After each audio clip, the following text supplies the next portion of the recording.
could run it back, and do you wonder if we could run it back, if we could run it, if we could run it back. Okay, jumping right into this voiceover. As you can see, I tried a bunch of different dreadlock methods. One of them was a not look like a caged one. Another one was like a standard one. I watched so many videos. This is my original setup that I had kind of all over the place. Here I was trying to steam the catacombs hair, and I have not been having any luck with this. Everything kind of loosened up. Not really sure what I did wrong, and it was driving me absolutely insane. There were so many loose hairs, it just didn't look good. So I said I would make a part 2 to making a new type of dreadlock, trying the crochet method. I've been trying to do this for like over maybe almost 2 weeks now. I'll show you my little setup that I made for dreading. It's kind of like a little DIY setup. More about the dark history that the place holds. In these past few weeks, I've been traveling through the state of Nevada. They've got tons of old ghost towns, old mining towns. It's crazy here. There's so many creepy things and apparently paranormal hauntings out here. It holds a lot of dark history, and a lot of the buildings that are left over in this old town are abandoned. When I tell you, I have been going down the YouTube and TikTok rabbit hole to learn different crochet methods. There's one method that I've been doing. Here's the one dread that I have down here. It's called like the basket, I guess you could call it a basket crochet method, where you're just like, I'm not perfect at it. This is my second attempt at doing a different type of hair that I ordered, or I bought. Anyways, I'm jumping too far ahead now. Another one, I have these crochet hooks that I bought, and they're different millimeters, but it comes with 3, 2, and 1. And I have 0.75 millimeter one, and then 1.0 millimeters. There was one where you like backcomb the hair, and then this lady was using this, the 3 one, the one that has 3 crochet hooks, and you're just like pulling the hair through, twisting it, pulling it through, twisting it, pulling it through, so it becomes like a dreadlock, like it becomes all tight and together like that. I got this catacombs hair off Amazon. It's the one that I've been linking, and for some reason every time that I try to seal it, it loosens up. I don't know if it's because I need to do an apple cider vinegar soak, or I know a lot of the time with catacombs hair it has a chemical coating on it. I don't know if that actually affects the dreading process or the sealing process, but I know a lot of people recommend to soak it in apple cider vinegar because it just helps you work better with the hair. I'm editing the video right now, so I did want to explain a little bit about the rinse that I did on the hair. I followed this one lady's video on YouTube. I could try and find it and link it in the description. I took a bucket and I left the hair in the braid. I didn't take the rubber bands out. So in one bucket I filled it with water, and then I actually used white vinegar, not apple cider vinegar, because I was told that you can use both. So for the white vinegar, I probably put like, I don't even know. I didn't really measure it. I just kind of eyeballed it. So it was diluted in the water.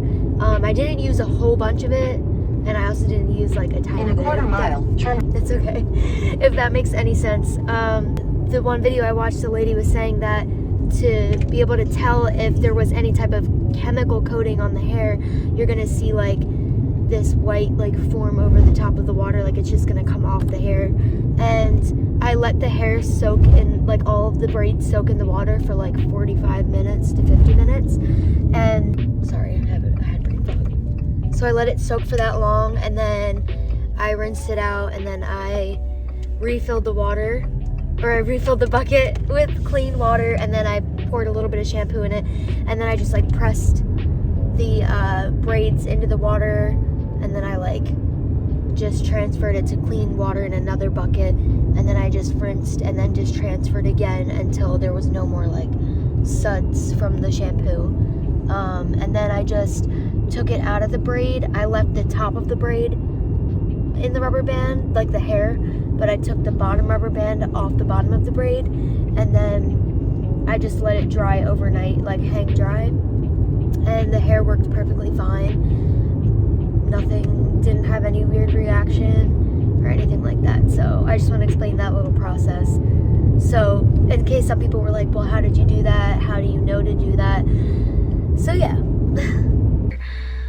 So if anybody has any advice on that, I know doing those rinses and getting those chemicals off does help prevent itchiness or any type of allergic reaction when you're installing the hair, either when you're braiding it into somebody's hair or wearing the synthetic dreadlocks or whatever you're doing with it. I know that is definitely supposed to help with that. When I had this hair in, my scalp was actually very itchy. I didn't have like any burning sensations, but it did, like, my scalp was definitely very itchy. This has been a whole learning process.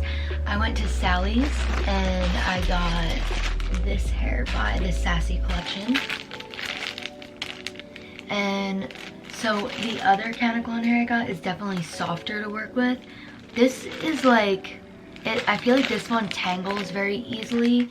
It kind of sticks to itself more than the other hair that I have. So, I mean, it's all trial and error. I've been doing a lot of research. Like, this has been a whole learning process. And like I said, I'm learning. Like, this is all new, and it's actually fun. Like, yes, it's been very frustrating for me, but it's actually been a fun learning process. Okay, so I did go downstairs, and I just wanted to seal these in some water, some hot boiling water, I should say, for like a minute. So I'm just gonna sit here and keep making some more. I always just look so great while I'm doing this. Okay, so here is what I have determined between the two types of hair that I'm doing this cage method to. This is the Sally's brand. I think it's the Sassy brand. This one is a lot harder for me to work with doing this method, just because I feel like the hair is just like, it kind of breaks more easier, and it kind of has like, it's not as soft as the one I got off Amazon, which is this brand. This one definitely is way better when it comes to this caged method, crochet method. As you can see, there's like less flyaways as well, and I've been able to do it a lot quicker. This one, like, obviously it's like, it looks kind of the same, but it's just a lot harder. Like, this hair is more flexible on the right. I feel like when pulling and making the loops, this one is harder. It's like there's more of a resistance. So yeah. Was this a dream the other night? I think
Okay, so I'm back in Mom's kitchen and I'm about to seal all the single-ended dreadlocks that I made in this boiling water.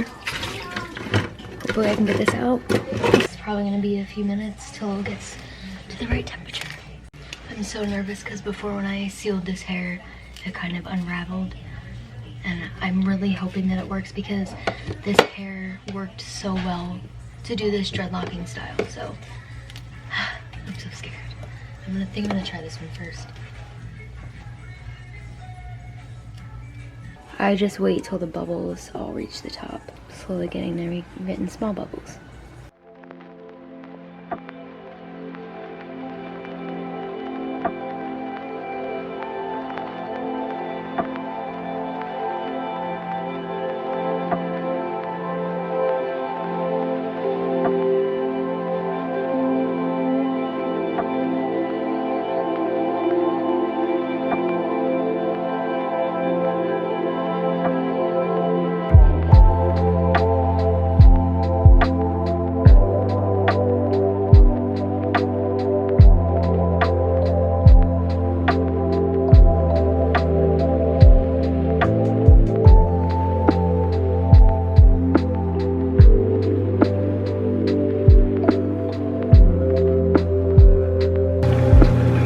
Change color. Okay, so they definitely didn't come apart. They definitely feel a little bit softer, very tight, but which is good. That means I did a good job. It didn't come apart up here at all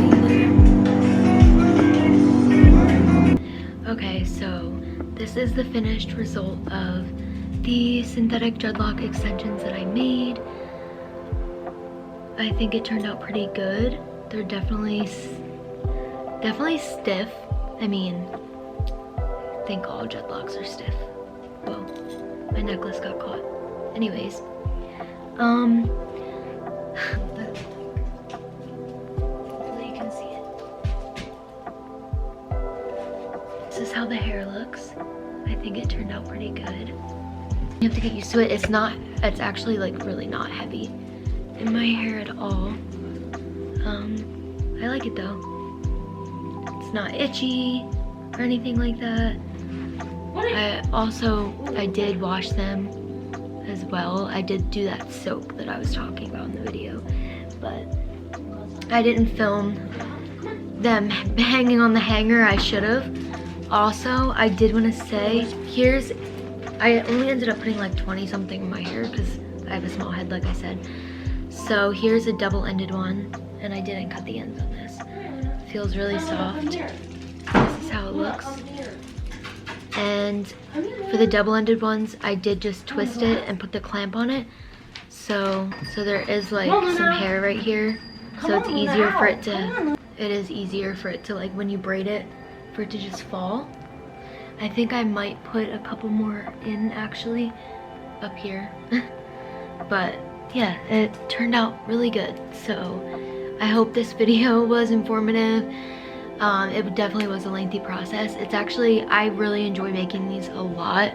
I'm thinking about, I just want to keep practicing, and maybe I'll make some to sell one day. But yeah, so I hope you enjoyed this video. Give it a thumbs up if you liked it. Let me know if you're gonna try to do this type of method. Don't give up either, because it took me like 20 to 30 tries to get it down. And I'm still learning, I'm still practicing. I'm not an expert by any means.